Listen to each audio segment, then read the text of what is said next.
look at as the way.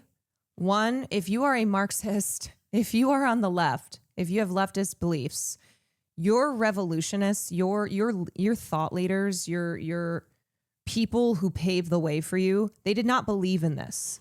They did not believe the way to a fair and equal society, to one where, you know, we are not separated by this wide gap in between our, you know, our various economic classes. They did not believe in this kind of individualistic violence, because this does not fix societal issues. This does not fix systemic violence.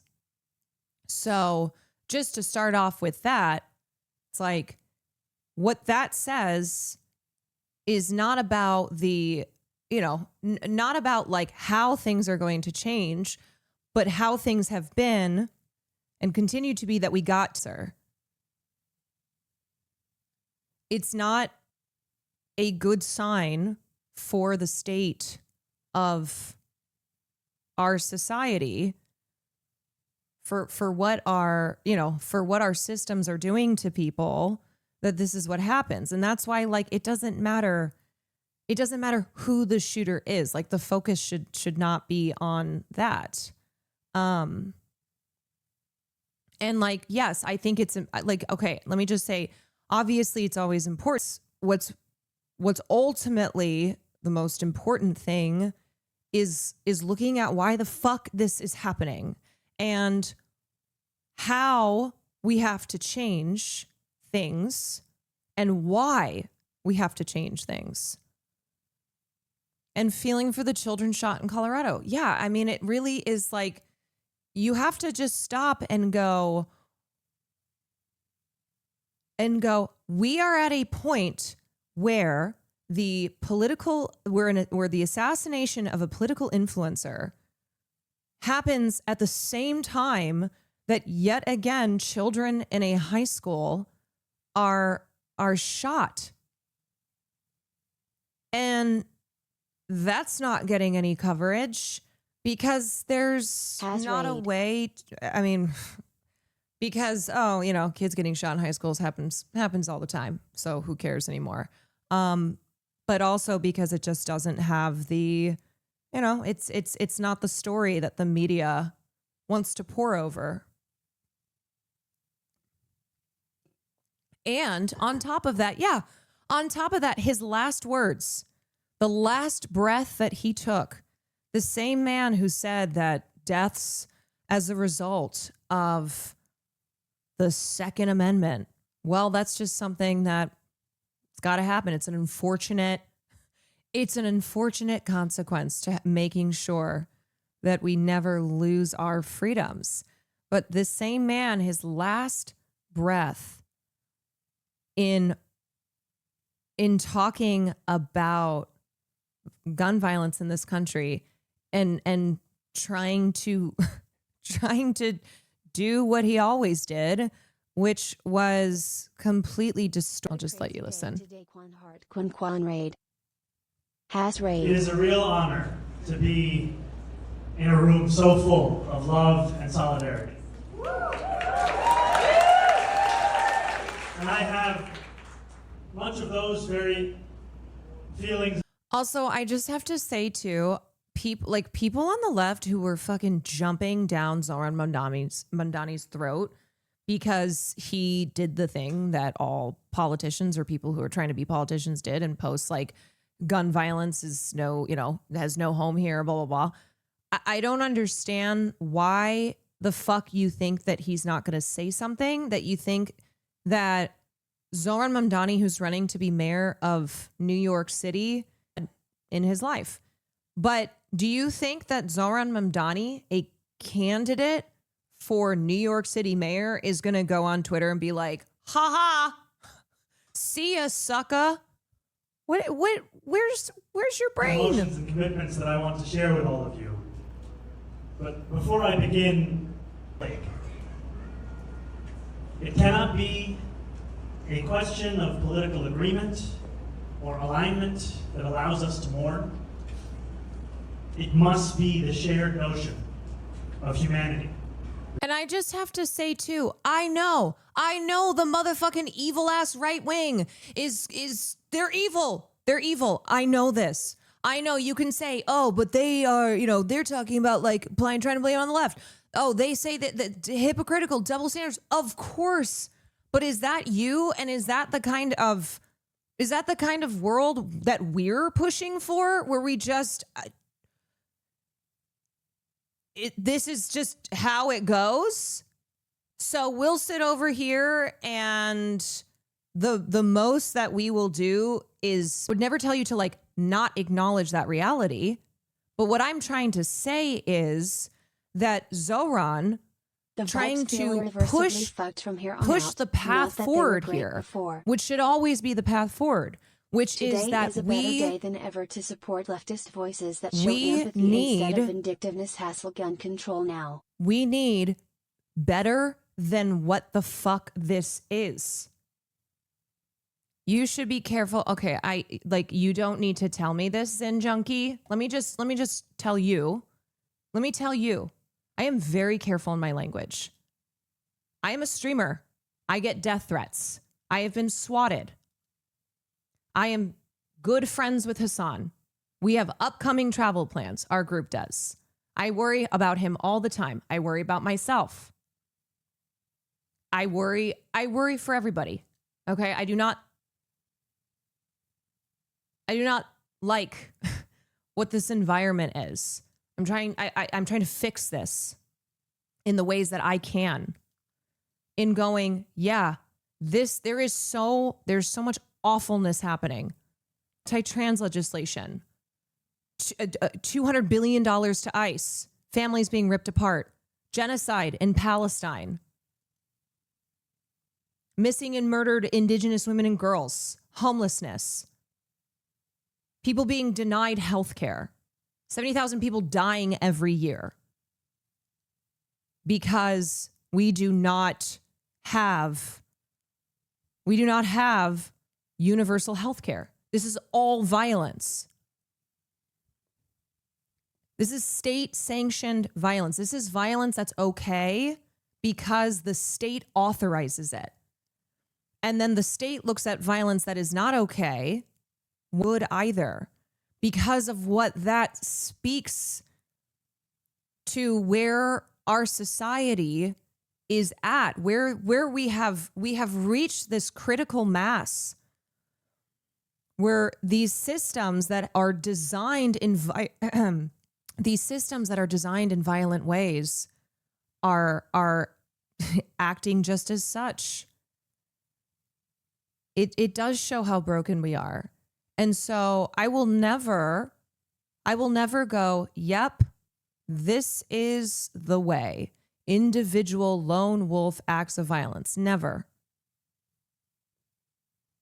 But also, that is not the same thing as being like, you know what?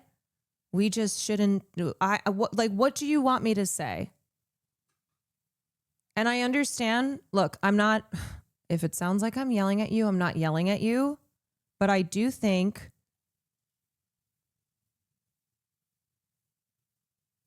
okay, I know this person. I know this chatter is like trying to mean well.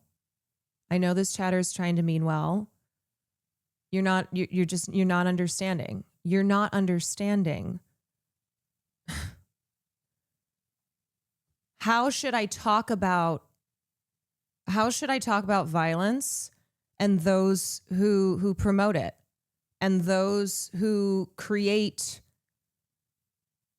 and uphold such violent systems and policies?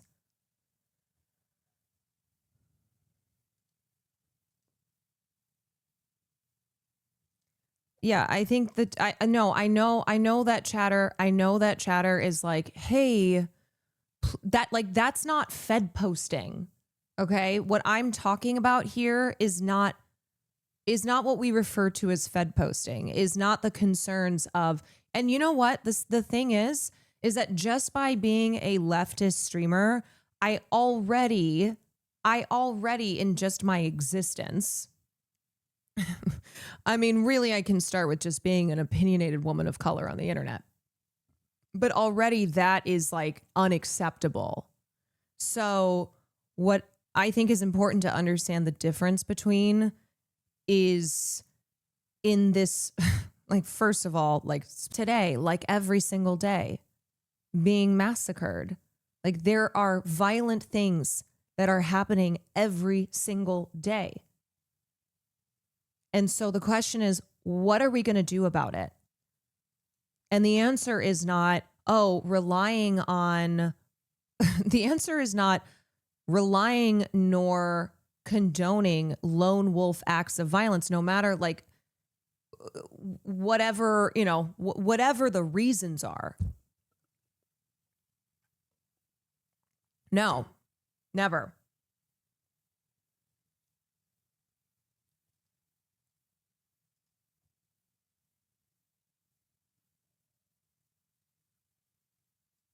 Xander Ambrose, please listen to me. Please listen to me. Please listen to me, because what you're doing right now is you're a robot.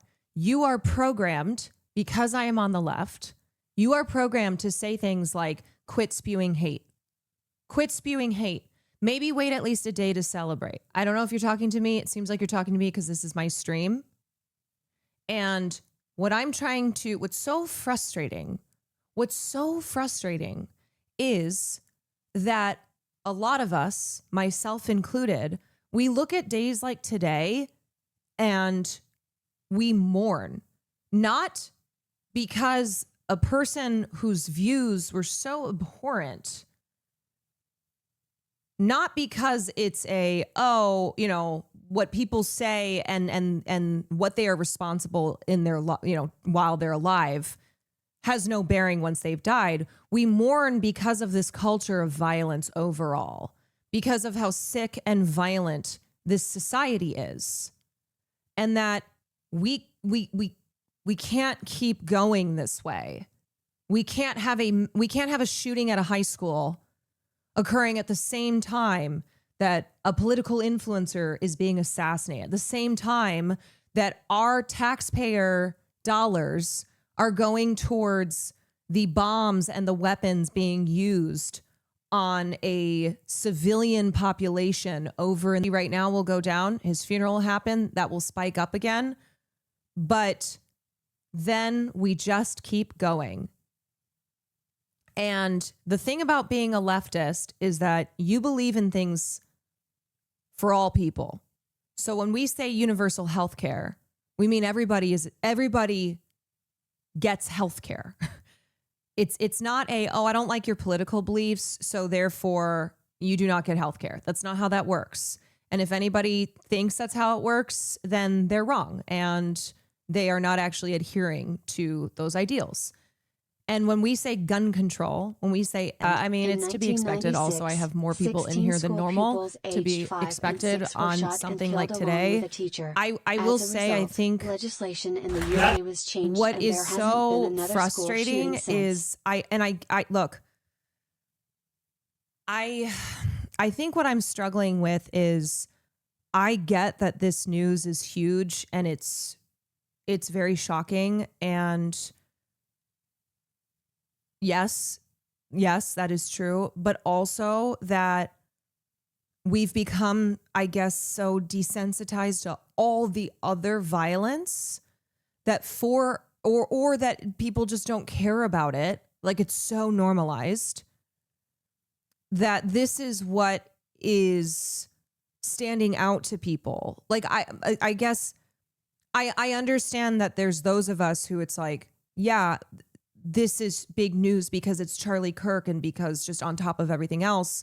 But for others, my concern is that this is to you a unique act of violence. Like it's so shocking because you view this as existing in a vacuum.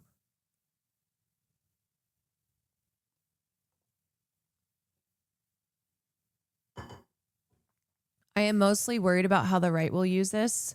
I understand that. I mean, I think that's always the concern. I will say like the right has already been using this.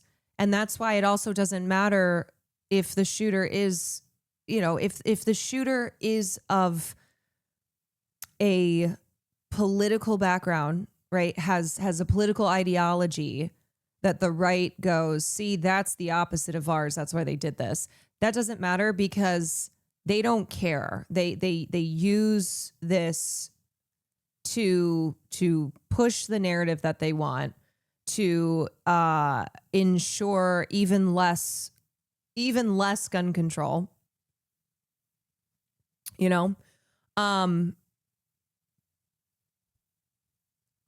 I mean, it didn't, right? It's like when Melissa Hortman was murdered, you had Republican lawmakers who, and people like Elon Musk, who were just making up whatever they wanted to. And then when the facts came out, well, here's the thing about a lie gets halfway around the world before the truth can put its boots on. So when it comes to the narrative, it's whatever is just said first, and it's whoever is pushing it the hardest. So that's why, like, if you're waiting on figuring out the political ideology of the shooter to see what the right is going to do, or if you're like, oh my God, the right is now going to go ham, right? Like Donald Trump, they are doing that. But I also do understand the concern. I do understand the concern of this just worsening an already violent environment. It's not like things are great and now suddenly things are not going to be great. I mean, Donald Trump has been sending the National Guard into American cities. Like, he is sicking the military on. It's not being hyperbolic. It's not being dramatic. It's not being self-centered to worry about what happens next.